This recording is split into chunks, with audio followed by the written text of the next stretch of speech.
I the asshole for throwing wine on my mom at my brother's wedding? My mom and I have always had a difficult relationship. I'm her scapegoat and my brother is her golden child. He can really do no wrong in her eyes. I'm expected to do housework every time I visit, while my bro sits around doing nothing.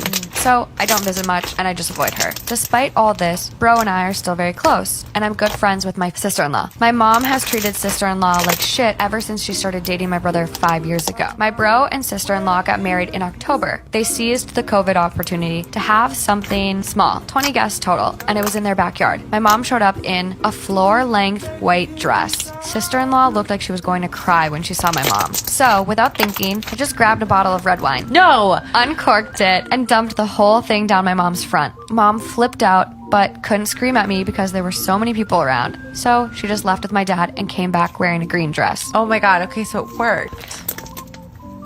The asshole for being mad at my husband for spending $2,000 to rent a yacht for his best friend's welcoming party, using money I saved for our home renovation. I, female 34, am a nurse. I've been married to my husband, Dale, for 2 years. We bought a small house that we got for a reasonable price. However, the house is in miserable shape, and we moved in 9 months ago. I've been putting money in our joint account to try to renovate the house room by room. I'm currently saving up for the bathroom renovation. It's an utter mess, and so far I was able to save up $2,500. His salary isn't much. He can't help with renovations, but still takes care of our daily expenses. Now, the issue. He asked about the bathroom renovation money and if he could use some of the money. We discussed it and I told him that it's urgent to get the bathroom fixed, and he said he understood. Yesterday, I was checking the email and discovered that Dale has made a reservation and rented a yacht for 1 day. The cost was $2,000.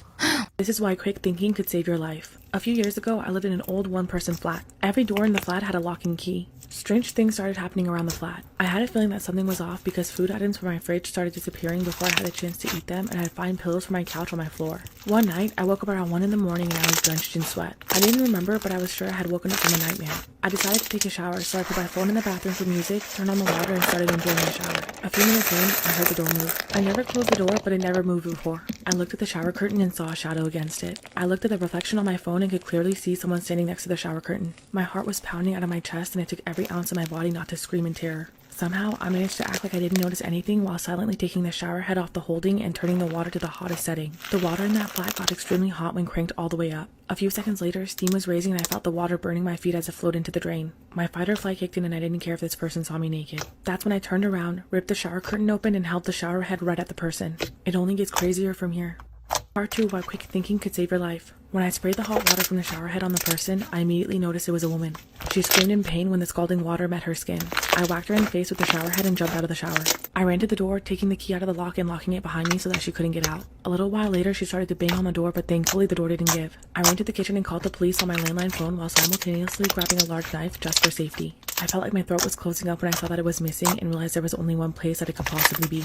Luckily, the police got there and arrested the woman, who turned out to have been the former person living in the flat. She was evicted for not paying her rent for 3 months. Apparently, she made a copy of the key and came into the flat when I was at work and sometimes at night when I was asleep.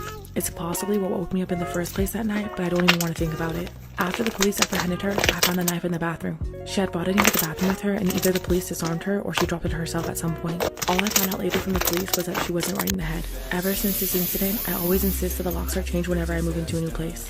My sister-in-law and I have an agreement where she watches the kids 3 days a week and I watch hers 3 days a week. A couple of weeks ago, we had an argument, and the next day I brought my kids to her house and dropped them off and left. When I got to work, I had 20 missed calls, all from my sister-in-law, saying I need to pick up the kids because she doesn't want to watch them due to our fight. And I had 45 minutes to get there or else she'll call the cops. It took me about an hour to get back to her house, but she already called the cops, so I had to stick around long enough to tell the officer that I didn't abandon my children. It was just miscommunication. I have since arranged for other childcare for my kids and I've been mostly ignoring her. However, she reached out and apologized and has asked if I'd be willing to go back to the old childcare arrangement. I work with kids. If I got abandonment on my record, I would never work in my field again, which she knew, and her calling the police was a massive overreaction. She said that if I checked my phone, talked to her that morning, or came back when I was supposed to, she would not have needed to call the police, and I did this to myself. I've told her that if she thinks I'm babysitting for her, she's delusional and she's on her own. Because of my refusal, it's looking like she may need to quit her job because my brother and her would pay more for a babysitter than they would earn from her working. My mom and brother are calling me an asshole because there was no consequence to her calling the police.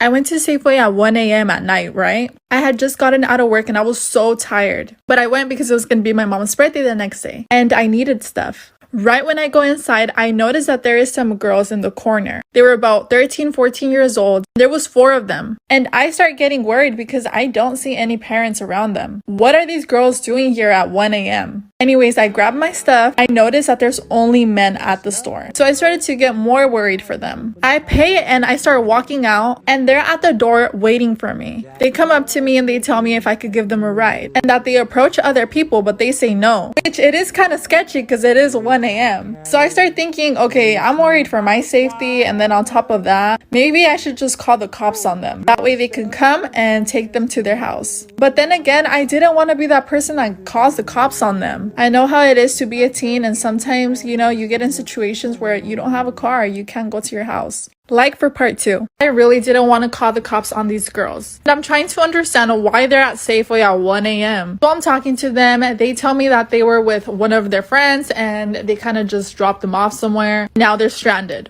So I asked for their age, and guys, the oldest one was 14 years old and the youngest one there was 12 years old. So I'm like, I'm not about to leave them here. I'm just gonna take them home. Their home was on the other side of town. I took them with one condition, that they helped me put the groceries in my car, which they did. Jump on the car's packed. I tried my best to make them feel comfortable. They were able to play their music, but the whole ride I was lecturing like a big sister, and I was just telling them how the world can be and how dangerous it is. And I told them that if they asked the wrong person, something bad could have happened.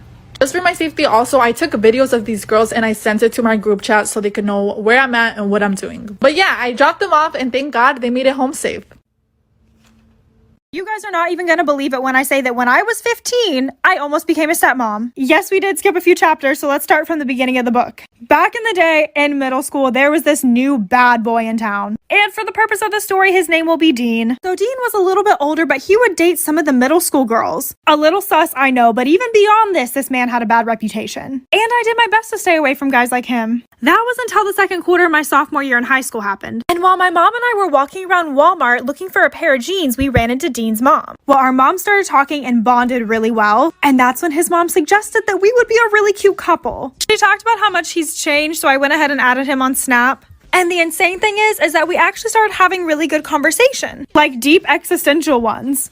But one night I was bored and started to creep on his Instagram account, and I came across a gender reveal photo. This man had a whole son on the way, and I accidentally liked the photo, and that's when I got a text from Dean saying, "Go ahead, ask me." A part 2 to me almost becoming a stepmom at the age of 15. So when he asked me about liking the gender reveal photo, I just decided to go ahead and play it dumb and be like, "What?" And then he tried to act like that text was meant for someone else. And then I go, "Are you sure you didn't want to ask me about your kid?" He was literally so embarrassed and thought that I would think of him differently. But he told me that him and that girl broke up, so I honestly didn't care. I was just like, so I could potentially be his stepmom. And he was like, yeah, I would actually love that. So we continue to snap and talk as normal and start to date. I caught feelings for Dean so hard. But one night when we were snapping, I got really excited and opened it up. And it was some girl. It said, "Who the F are you and why are you snapping my man?" I was like, "Me and Dean have been talking." And she was like, "I'm his baby mama and girlfriend." So I literally told her everything that this man had said to me and that he was in love with me. But then I blocked him on everything because I didn't want to break up their family. Ladies, if a baby mama is involved, always do that little extra bit of stalking to make sure they're really not together. Follow my Insta.